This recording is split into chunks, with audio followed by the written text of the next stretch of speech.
plaisir de vous avoir aujourd'hui avec nous, parce que nous allons vivre une belle rencontre, tant vous avez de choses à partager.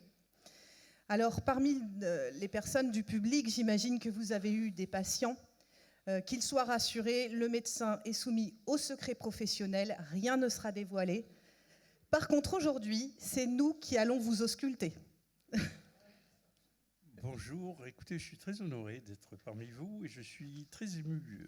D'habitude, je rencontre les gens dans le secret de mon bureau et là, cette fois-ci, vous avoir tous ensemble, là, j'espère que vous allez être gentils avec moi. Vous ne vous souviendrez pas des vaccins que je vous ai faits et autres méchancetés auxquelles je vous ai soumis. Donc, vous êtes arrivé dans le Vexin. Le Vexin n'est pas votre terre natale, c'est une terre d'adoption que vous avez adoptée et qui vous a adopté. Vous êtes né en Tunisie, vous avez passé votre enfance. Est-ce que vous pouvez nous livrer quelques moments de votre enfance en Tunisie ? Oui, écoutez, je suis né en Tunisie et j'ai eu la chance d'avoir une culture, je ne sais pas si je dois dire double, triple ou quadruple, puisque je suis né dans un milieu, je suis un judéo-arabe. Hein. J'ai été à l'école de la République française et puis dans la rue, on parlait l'arabe et on parlait le sicilien. Donc j'ai grandi avec ces quatre cultures et on a vraiment grandi dans un cocon. On a eu des parents aimants, on a eu des professeurs absolument merveilleux et j'ai eu la chance d'aller, bon c'était un petit peu de boulot quand même, puisque une partie de la journée j'étais avec mon rabbin et l'autre partie j'étais à l'école de Jules Ferry. Et je me suis initié plus que ça, j'ai trempé dans la culture occidentale, française et occidentale en général, puisque j'ai fait mes humanités, comme on dit, latin, italien, tout ça. Et voilà, on a grandi comme ça, protégé, jusqu'à ce que la politique, la géopolitique, j'allais dire, nous oblige à bouger. Et donc voilà, j'ai été obligé de quitter la Tunisie pour plusieurs raisons. D'abord parce que après le bac, il fallait aller plus loin et c'était plus facile de se tourner vers l'Europe ou ailleurs. Et puis il y a eu des événements et puis je me suis retrouvé en Israël. Et en Israël, j'ai fait du droit. J'ai fait du droit jusqu'à ce que je rencontre Régine, qui allait devenir mon épouse, et j'ai accepté de venir en France pour l'épouser, et en France, j'ai complètement switché, et je suis passé à la médecine, qui était en fait le premier métier que j'avais envie d'exercer. Voilà. Donc, vous n'avez pas commencé par des études de médecine par rapport à une particularité d'Israël. Vous m'aviez expliqué qu'il n'y avait pas de fac de... Quand je suis arrivé en Israël, il y avait tellement de médecins qu'ils avaient fermé la fac. C'est-à-dire qu'il n'y avait pas d'admission. C'était il y a plus de 50 ans. Hein. Je pense que la situation a dû changer aujourd'hui là-bas aussi. Donc heureusement pour nous, vous êtes arrivé en France. Vous avez donc fait vos études de médecine en France et vous avez commencé par pratiquer dans des services d'urgence. Donc j'ai fait mes études normalement, mais très vite, j'ai déserté les amphis. Parce que j'ai très vite compris que la médecine, ça s'apprenait sur le terrain. Et j'ai traîné dans tous les services de soins intensifs qui se présentaient devant moi. Et c'est là qu'on apprend le plus de choses. Les urgences, le SAMU, les soins intensifs en cardio, en hémato, en infectieux, en post-chirurgie. C'est là qu'on acquiert le plus de connaissances. Et donc voilà, les amphis, un minimum, et puis la pratique, un maximum, et très rapidement, alors je vous avoue, je ne sais pas si je l'ai dit, hein, je crois que je ne l'ai jamais dit à personne, mais je vous avoue qu'avant de m'installer à Vétheuil, je n'ai jamais remplacé personne. Je n'ai jamais fait de consultation en ville. Première consultation en ville, ça a été à Vétheuil. Donc effectivement, vous allez vous installer donc, dans le Vexin, donc à Chérences, et ouvrir votre cabinet médical à Vétheuil. Alors pourquoi ce choix du Vexin? Comment vous êtes arrivé ici? La coupable de Chérences est dans la salle, c'est Marie Michel, qui était l'amie de Régine et qui... Quand je suis arrivé en France avec Régine, j'ai passé mon premier week-end à Modétour, chez Marie. Et j'ai trouvé que la région était absolument merveilleuse. Alors pourquoi m'installer dans la région? Pour une raison très simple, c'est la générosité. La générosité du Vexin, c'est la générosité de ses formes, la générosité de sa lumière, la générosité de ses couleurs, la générosité de ses odeurs et la générosité surtout de ses gens. Le Vexin invite, le Vexin accueille, et le Vexin accueille bien. Et dans le Vexin, on se sent bien. Et je suis très heureux d'être parmi vous aujourd'hui. Une partie de la salle me connaît, et je vous suis tellement reconnaissant de m'avoir fait confiance pendant plus de 40 ans dans le Vexin.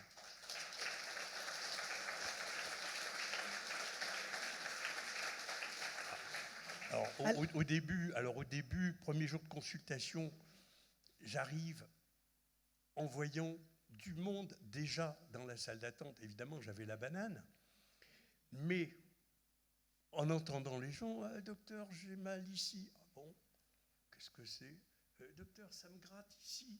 Ah bon, qu'est-ce que c'est? J'avais jamais vu. Je savais pas qu'on pouvait consulter parce qu'on avait un petit peu mal à l'épaule, ou parce qu'on avait une petite gratouille, ou parce qu'on avait le nez qui coulait. Hein, voilà. Et puis après, il a fallu... Alors je me suis dit, bon, je ne gagnerai pas ma vie en faisant que de la réanimation, donc je me suis intéressé à la bobologie. On y reviendra tout à l'heure, justement. Donc, nous allons revenir un petit peu en arrière et voir avec vous comment est née cette passion, cette vocation pour la médecine, puisque lorsque vous étiez enfant, vous m'avez partagé un très beau texte que vous aviez écrit. Vous souhaitiez être médecin, avocat ou président. Finalement, vous avez choisi médecin et vous expliquez dans ce texte que ce désir de devenir médecin trouve ses racines dans les auscultations que vous avez pu observer lorsque le médecin de famille venait chez vous. Est-ce que vous pouvez nous livrer quelques mots sur ce que vous pouviez observer, enfin, ce qui a réveillé cette admiration, on peut dire, du métier de médecin? Alors, on m'a souvent demandé, vous êtes médecin, est-ce qu'il y avait des médecins dans votre famille? Et j'avais l'habitude de répondre, dans ma famille, non, il n'y avait pas de médecins, il y avait des malades. En particulier mon père. Moi, j'ai toujours connu mon père malade. D'ailleurs, le pauvre, il est mort quand j'étais encore gamin. Et j'étais absolument fasciné. J'avais 6 ans, j'avais 7 ans, j'avais 8 ans. J'étais fasciné de voir le médecin arriver. J'étais dans un petit patelin dans le sud de la Tunisie. Le médecin arrivait en voiture. Il n'y avait pas beaucoup de voitures. Hein. Il n'y avait pas de feu rouge, il n'y avait pas d'embouteillage. Il arrivait en voiture, il descendait de la voiture. Il était beau comme un dieu, sapé comme un prince, avec une démarche fière et tout. Il avait une sacoche sous le bras. Il arrivait et puis il sortait son matériel, il auscultait mon père, il lui demandait de faire toutes sortes de choses. Moi, je pensais qu'il faisait de la magie avec son stéthoscope et son tensiomètre. Hein. J'étais sûr que c'était des gestes magiques et qu'avec ça, il allait le guérir, il allait lui permettre de mieux respirer et de mieux se porter. Et puis après, il s'asseyait, il griffonnait quelque chose d'absolument illisible. Et puis il encaissait des sous, il repartait comme il était venu. En fait, j'étais absolument fasciné. Et pour rien au monde, j'aurais raté une seconde de la prestation du médecin. Et je me suis dit, médecin, c'est super sympa. Je veux être médecin. Voilà. Et alors, du rêve à la réalité, est-ce que cette profession a tenu ses promesses et qu'est-ce qui vous a animé toute votre carrière? Alors, il est évident qu'au fil des ans, mes motivations ont changé. Au bout de quelques temps, j'ai quand même étudié la chimie, la physique, la biochimie, tout ça au lycée. Et la médecine, la matière médicale m'a intéressé de plus en plus.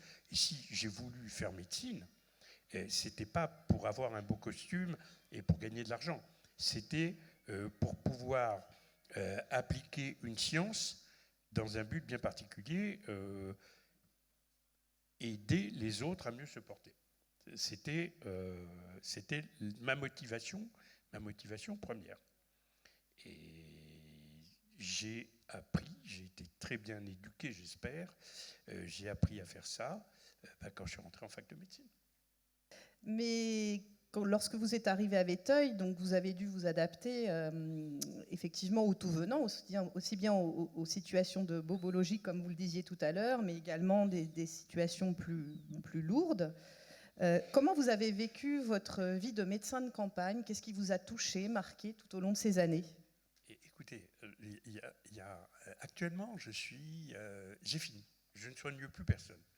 Quand je dis soigner, je préfère à la limite utiliser le mot anglais, care, c'est-à-dire veiller sur quelqu'un. Pendant 40 et quelques années, j'ai eu conscience de veiller sur les gens. C'est énorme, c'est un gros boulot, c'est pas facile. Mais je l'ai fait avec plaisir. Je l'ai fait, vraiment, j'ai fait de mon mieux. J'ai fait de mon mieux parce que il faut s'occuper des gens, il faut écouter les gens, il ne faut pas compter son temps et il faut avoir surtout le soutien de son entourage. Ça, c'est absolument fondamental. Régine, mon épouse, n'a jamais répondu au téléphone, elle n'a jamais ouvert la porte pour les patients. Par contre, elle ne m'a jamais reproché de rentrer tard, elle ne m'a jamais reproché de sortir la nuit à n'importe quelle heure, elle ne m'a jamais reproché d'arriver en retard pour aller à un spectacle ou un truc comme ça. Mes enfants ne m'ont jamais reproché d'avoir zappé les 3h15 de leur anniversaire, de leur distribution des prix et autres fêtes de l'école ou d'autres choses. Et j'ai eu un soutien absolument parfait. Rajoutez à ça, évidemment, le soutien fondamental de mes patients. Et puis voilà, et c'est comme ça. Et on est admis, on devient membre de la famille, on devient membre de la communauté des gens qu'on soigne. Ça c'est le principe. Alors, à côté de ça, il y a évidemment la formation. Bon, je crois que tous les gens qui m'ont connu ont vu à quelle heure j'arrivais et à quelle heure je partais. Je faisais mes visites à domicile, mais j'étais absolument pas malheureux, j'étais très heureux. Mais je laissais un temps absolument incompressible pour ma formation. C'est-à-dire que toute ma vie, j'ai travaillé à temps partiel à l'hôpital. Un jour par semaine était consacré à l'hôpital et à ma formation. Et ça, je l'ai toujours fait. J'ai jamais zappé ma formation ou mon travail à l'hôpital pour pouvoir rencontrer d'autres médecins, pour ne jamais être isolé dans mon cabinet et pour pouvoir faire bénéficier mes patients des meilleures techniques et des meilleurs avis. Parce que, bon, vous savez, on n'est pas infaillible. J'ai fait des erreurs, comme tout le monde a fait des erreurs. Je les ai reconnues, d'autres dont je ne me souviens pas, mais j'ai jamais eu peur ni honte de parler avec mes patients en leur disant, écoutez, je me suis planté, ce sont des choses qui arrivent. J'ai fait de mon mieux, ça, je suis certain. Je suis persuadé de n'avoir pas fait l'économie du moindre effort pour apporter quelque chose à mes patients. Ça, j'en suis aujourd'hui, après 40 et quelques années de pratique, j'en suis absolument persuadé. Et donc, j'ai eu une pratique. Bon, maintenant, il faut savoir que le savoir médical, c'est comme un Scooby-Doo, hein. Il y a plusieurs fils, et vous les joignez, et vous arrivez au savoir médical. Et c'est pour ça que j'ai eu de la chance. Bon, j'ai eu de la chance de tomber grâce à l'aéroclub de planeurs de Chérange que vous connaissez. J'ai été faire le CES de médecine aéronautique. J'ai eu de la chance de rencontrer le professeur Pourcelot et de participer à la mise au point des manips qu'ont fait Jean-Loup Chrétien et Patrick Baudry lorsqu'ils sont allés respectivement sur le vaisseau spatial, la station spatiale soviétique et la navette. J'ai fait de la recherche clinique en infectiologie pendant des années. J'ai travaillé là-dessus. Et c'est ce qui m'a permis d'essayer d'être le plus complet possible. Et j'ai fini ma carrière hospitalière en travaillant dans un service de soins palliatifs, dans le service de soins palliatifs à Magny-en-Vexin, où j'ai appris absolument énormément et où j'ai l'impression que ce passage de 3 ans à Magny-en-Vexin dans un service de soins palliatifs était absolument indispensable pour finir une carrière de médecin. J'aimerais qu'on revienne sur la slide avec l'écriture, puisque vous savez manier le stéthoscope, mais vous savez aussi manier les mots. Et pour vous, il est important d'écrire, notamment d'écrire ce que vous avez vécu, mais aussi témoigner de l'histoire des gens que vous avez pu croiser dans le cadre de votre profession. Qu'est-ce qui est important pour vous et pourquoi vous écrivez ? Alors, bon, d'abord, ma petite fille est là et elle peut témoigner. Je suis un baratineur, mes patients aussi le savent. J'étais peut-être même un petit peu trop bavard, mais j'ai besoin de raconter. Puis bon, je suis un oriental à moitié, et la tradition orale, ça fait partie de notre vécu. Alors, j'ai écrit et j'ai écrit des nouvelles. Mais ce qui m'intéressait dans la nouvelle, c'était pas l'histoire. Ce qui m'intéressait, c'était les gens. J'ai écrit pour perpétuer la mémoire de gens qui n'avaient pas de successeurs. J'ai dû écrire une vingtaine de nouvelles que j'ai l'intention de publier, mais ce ne sont pas du tout des anecdotes médicales, ce ne sont pas des histoires de chasse qui n'intéressent absolument personne, ce sont des histoires de gens qui n'ont personne pour perpétuer leurs souvenirs. Et j'ai écrit ces histoires pour ne pas que ces gens meurent. Parce que lorsqu'on ne laisse aucun souvenir, on meurt. Et mon boulot, c'est d'empêcher les gens de mourir. Donc voilà, physiquement et pas physiquement. Un bel objectif. D'où l'écriture.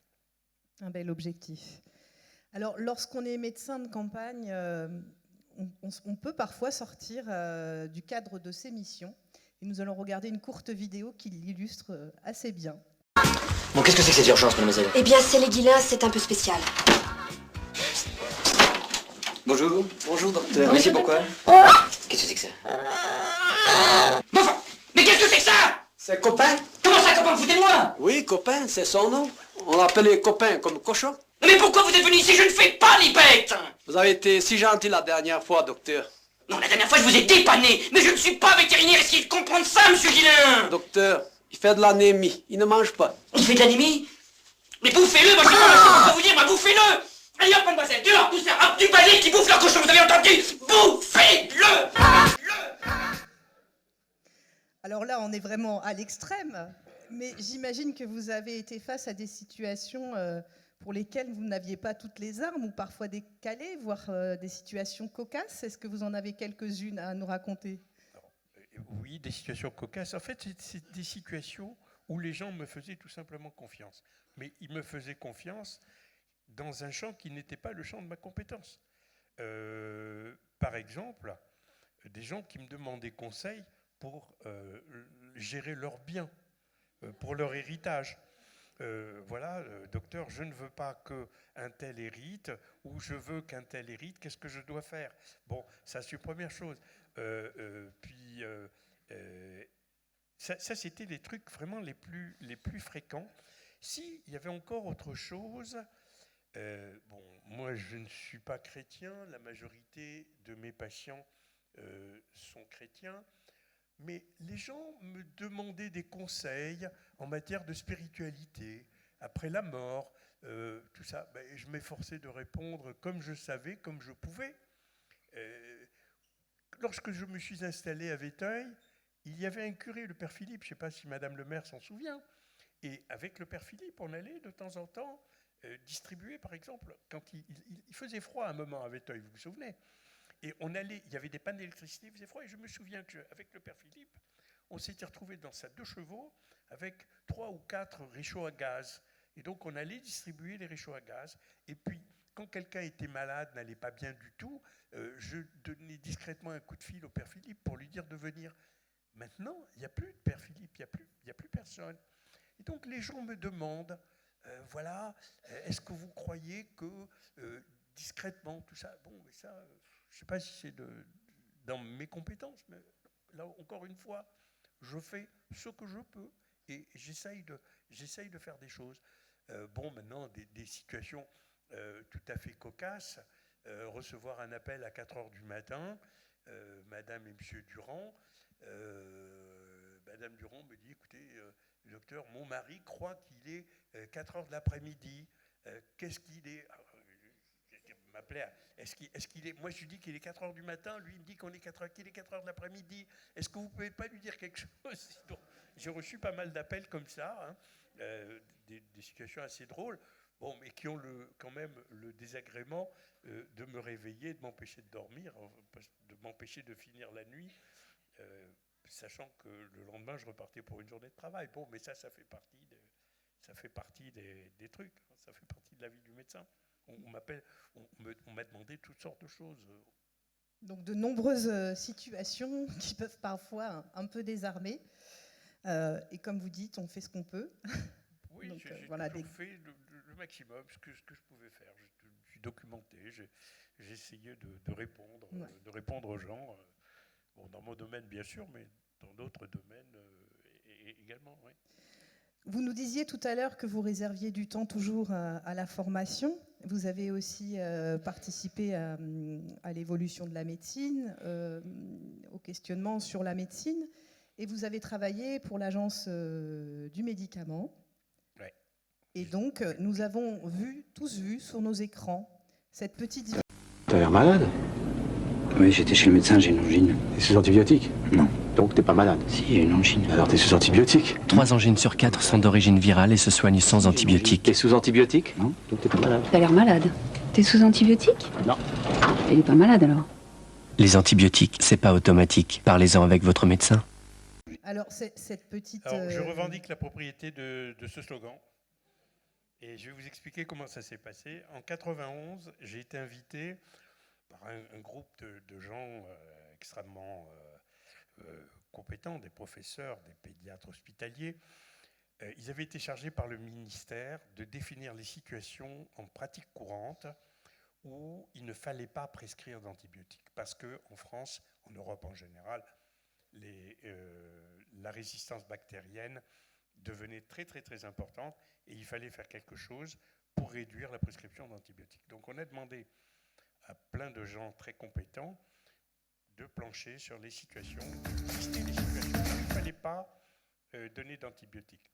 Et c'est là que j'ai été accosté par un de mes amis qui est grand professeur. Et il m'a dit, écoute, moi je travaille à l'hôpital, je ne vois que les cas très très bizarres et une rhinopharyngite, je ne sais pas soigner.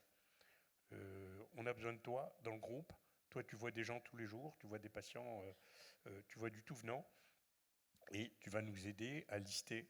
Et donc, j'ai commencé à travailler en 91 avec ce groupe. J'ai travaillé de 91 en 2017. En 2017, vous verrez, vous pouvez, ça se trouve, hein, il y a la dernière publication où mon nom a traîné. Et c'est l'agence du médicament qui a invité une agence de publicité à nos débats pour essayer de faire passer le message aux médecins et au public. Et en parlant avec l'agent, le publiciste, je lui ai dit, écoutez, le message qu'il faut faire passer, c'est que les antibiotiques ne sont pas automatiques. Il ne m'a rien dit, et quelques semaines après, en écoutant la radio, j'entends les antibiotiques, c'est pas automatique. J'étais très content. Hein. Donc voilà, ça m'a donc fait nous très avons plaisir que ce slogan ait marché. voilà, je crois que ça a vraiment marché. Donc nous savons d'où ça vient maintenant. Mais on pouvait vous écouter pendant des heures, René, mais on n'a que 5 minutes pour cet invité-là. Donc on va Merci. passer rapidement, puisqu'il nous l'a déjà esquissé tout à l'heure. Donc, comme vous le disiez tout à l'heure, vous avez travaillé sur des missions spatiales, alors pas dans l'espace, mais sur l'impact de l'apesanteur sur le corps, si je ne dis pas de bêtises, sur le corps humain, tout ce qui est physiologie. Vous avez travaillé avec Jean-Loup Chrétien, donc vous êtes passé du ciel du Vexin au ciel de l'humanité, mais vous avez quand même toutefois souhaité rester à Vétheuil, alors que vous auriez pu avoir des opportunités pour pousser plus loin vos missions dans ce cadre-là. Une autre passion que vous avez, c'est la peinture. Donc on va avoir quelques tableaux ici, mais de toute façon, M. Azria pourra répondre à vos questions à la fin après ces rencontres. J'aimerais juste qu'on aille sur la dernière slide. Voilà les peintures de René, qui m'a dit qu'il aimait mettre de la couleur.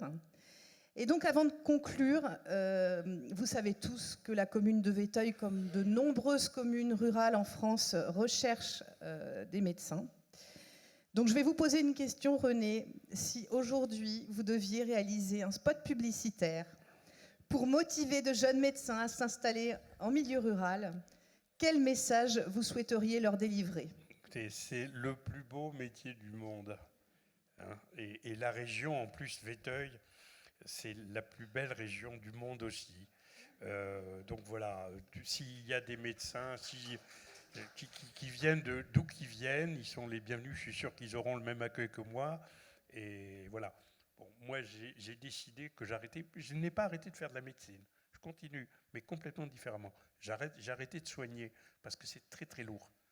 Et puis, je vais vous dire, quand vous soignez, vous pouvez pas. Mon attitude a complètement changé depuis que je ne soigne plus. Lorsque je soignais, rentrer au bistrot à Vétheuil en été et m'attabler devant une bière et me faire surprendre par un patient eût été au moins aussi grave que m'enlever des crottes de nez et me faire découvrir en train de faire ça. Aujourd'hui, je suis content de rencontrer les Vétheuillais au bistrot, dans la rue, partout. Et je suis content de retrouver des gens que j'ai connus sous un certain angle et que je retrouve différemment. Et tout est à gagner. Et si je devais recommencer, je ferais, je pense, exactement la même chose. Merci beaucoup. Si on pouvait conclure, ce qu'on pourrait dire, c'est que